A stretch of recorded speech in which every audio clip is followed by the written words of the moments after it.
got so many schools and so many teachers, and in fact, many of the schools are beyond, more than what it is should be there as per RTE.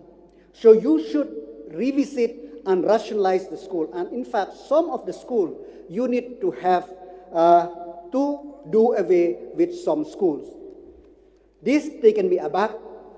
So because doing that, I know that many of the teachers, SSA teachers, if we go by the people to teachers ratio and also by as per the mandated by the RTE, many of the schools have to be closed down and many of the teachers have to lose their job. So it is both ways.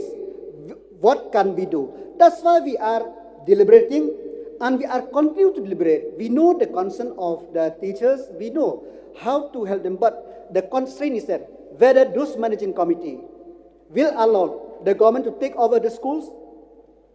That is number one question. Whether some school within the vicinity of 1 kilometer area for the primary school will be abolished since the people to teacher ratio is less. Whether that could be done or not, because some teachers may have to lose their job.